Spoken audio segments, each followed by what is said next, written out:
विमल, पोलो, जोबा केसरी, हर पल मनाओ केसरी त्योहार। कर लगा रही हो हैं? आप इधर कोर्ट में क्यों आई हो? मैं इसलिए आई हूँ कि मुझे इंसाफ मिले वकील के थ्रू, और ये थाने वाले कोई इंक्वायरी नहीं कर रहे हैं, मुझे बहका रहे हैं। मैंने कहा कि मेरे कैमरा चेक कराओ, मेरे बेटे को कैमरा में दिखाओ कि किसने मारा है। क्या हुआ है? घर से ले गया, लिबाकी पंडित है पड़ोस का, सनी रहने वाला पड़ोसी। मैं एक मुन्नी देवी बोल रही हूँ, छजा किस्मपुर डी ब्लॉक से।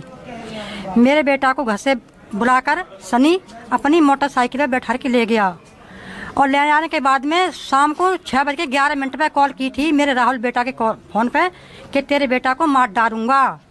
मैंने कहा बेटे क्यों मारेगा, जैसे मेरे बेटे को लेके गया है ऐसे ही छोड़ के जा।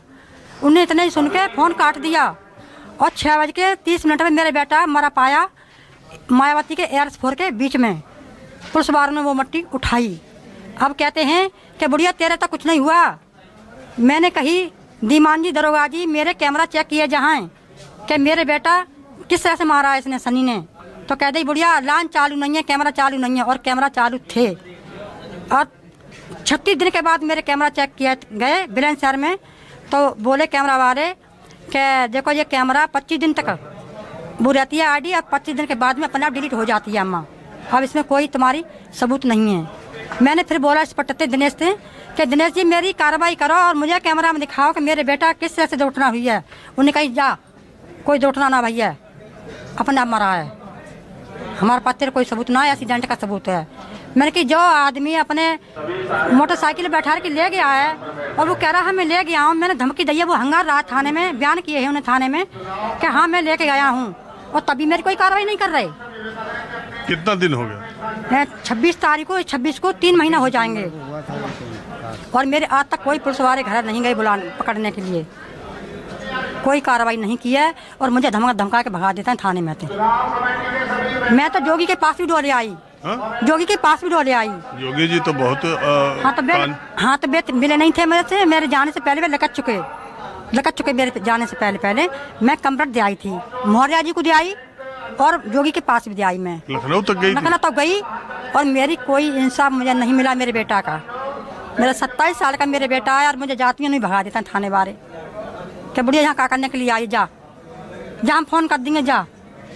कमिश्नर के पास डोले आई, लक्ष्मी सिंह के पास भी डोले आई। मैं 4 चक्कर मैंने सूरजपुर में लगा लिए, SP DSP मैंने कोई नहीं छोड़ा, तहाँ तक मैं नहीं पहुँच गई हूँ।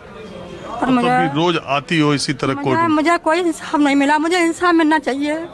मुझे इंसाफ दे, मजदूरी करती हूँ मैं, बेलदारी करती हूँ मैं, और मुझे इंसाफ दो। वो लड़का नहीं फरा डोल रहा है, मुझे और फिर दोबारा कह रहा है, मुझे धमकी दे रहा है मारने की, पर मेरे थाने वाले कोई सुनवाई नहीं करते। FIR हुआ 1.5 महीना के बाद। बहुत धमकी दी है मैंने, बहुत कहाँ ना डोले आई मैं। अभी भैया 100 रुपया मुझे लाया, दिया करिए मुझे 100 रुपया लिए। अभी बेचारे लाया है मुझे 2 सौ तय है कि आई, फिर बेचारे 100 लिए हैं कि ले अम्मा तू 100 ही दे दे मुझे। मेरी बड़ी मुश्किल से FIR करी है बड़ी। आप कौन है? मैं इनको लेके आया हूँ, मैं लेके आई मुझे। और जो है कि अच्छी जगह मैं कैब ड्राइवर हूँ। इन्होंने ऑनलाइन कैब बुक की हमारी, तो मैं पहुंचा, तो इन्होंने कहा सूरजपुर कोर्ट जा रहे हो। तो मैंने क्या हुआ, आप कोर्ट क्यों जा रहे हो? तो इन्होंने बताया ऐसे ऐसे सीन है, तो ये मुझे पैसे, मैंने कोई बात नहीं, CNG दे दो, मुझे कुछ नहीं। तो इनको मैं लेके आया, और जिनके मैं यहाँ रह रहा हूँ वो एडवोकेट हैं, गौरव सर एडवोकेट, उनके यहाँ ही मैं रह रहा हूँ। तो मैंने कहा चलो मैं आपको उनसे मिलवा देता हूँ। तो अभी आज पहली बार कोर्ट में आई हो? हाँ, और DSP जरूरत में 4 बार आ गई, DSP SP की जरूरत 4 बार आ गई, कोई सुनवाई नहीं? कोई सुनवाई नहीं। और आपके बेटे की शादी हुई थी? हाँ शादी है गई, तो मतलब बहू चली गई पने, फिर छुटा हुआ गो बहू पन घर चली गई। शादी है गई 3 साल है गई शादी में। तो अभी तो मुकदमा होगा, तब आपको शक है किसी पर मान लीजिए, तो अब अभी तो लेके गया है ना, घर से लेके गया है, एक सनी नाम का बेटा है, और नामजद FIR कराई है? हाँ दुबे थाने में, हाँ नाम दर्ज है, उसी के नाम से कराई है? हाँ वो लेके गया, घर से बुला के ले गया, मोटरसाइकिल बैठा के ले गया दिन में 1 बजे। तो आप अकेले, आपके घर में और कोई? आप? ये मेरे पति है जी, मेरी बड़ी बहू है। अच्छा, हाँ जी। तो आप लोग साथ? हाँ सुनवाई ना करते, पैसा मांगे तो मैंने कही कि मेरे लड़का की ये कैमरा में दिखाओ, बीच में पड़ा हुआ बड़े बड़े कैमरा लग रहा है, GT रोड है जहाँ लड़का पाया है, जिस लड़का ने मारा है मैं उसके घर गई, बेटा मेरा बेटा कहाँ है? सुबह 5 बजे तू कहीं मार के डाला। पहले से कोई लड़ाई थी, कोई साजिश थी, कोई झगड़ा, तो कोई क्यों मार देगा? नहीं लड़ाई कुछ नहीं थी हमारे, हम लड़ते ही ना कहते, हम तो काम पे जाते हैं सुबह को। कोई क्यों मारेगा? उन्होंने फोन किया है शाम को 6 बजे 11 मिनट। ये आपने FIR में लिखा है? हाँ लिखा है। अभी वकील कहाँ जा रही है? हाँ वकील भैया, मैं बता रहा वकील है, वकील यहाँ जा रही हूँ मैं।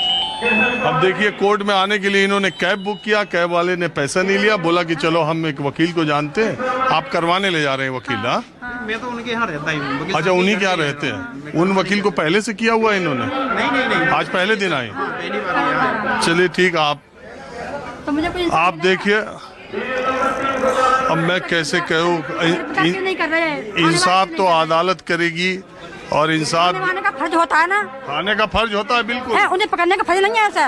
उस लड़का ने थाने में गवाही दी है कि हाँ मैं लाया बुला के। उस लड़का ने जो हटकाए का नाम है उनका बढ़ाना, अमित बढ़ाना, थाने वाले अमित बढ़ाना नाम है, जो अंदर बैठते हैं थाने में, उनके सामने गवाही भैया हाँ मैं लाया हूँ लिवा के। और मैं नारियल पानी के लिए ले गए लिवा के पटवारी बाग, वहाँ महंगे मिल रहे थे। चलिए आप अब देख लीजिए, अगर योगी जी या उनकी सरकार के लोग ये कार्यक्रम देख रहे हो तो इस माँ को कम से कम इंसाफ मिले। ऐसे बहुत सारे लोग आपको हर देश की हर अदालत में ऐसे ही दर दर की ठोकर खाते मिल, और मजदूरी बेलदारी करके। मुझे इंसाफ मिलना चाहिए। मेरा बेटा चला गया, मेरी रोटी चली गई, मेरा आदमी पेट टूटा हुआ, देखो मेरे पट्टी देखो जी पेट टूट रहा है, मैं कमा के दवा खाती हूँ, मेरे कोई करने वाला है। मुझे तो इंसाफ मिलना चाहिए। जब मेरे बेटा घर से लेके गया, हंगार रहा है, वो कहाँ में लेके गया, मैंने धमकी भी दी है, तो फिर गिरफ्तार क्यों नहीं कर रहा उसे? थाने वाले बताओ, इंसाफ की बात है या नहीं है? बिल्कुल आपको इंसाफ मिलना चाहिए। हम क्या, जो आप वकील साहब के यहाँ जाए, देख लीजिए इस तरह की घटनाएं हैं, और इसमें कई बार लगता है कि गरीबी सबसे बड़ा अभिशाप है। बहरहाल में कुछ और लोग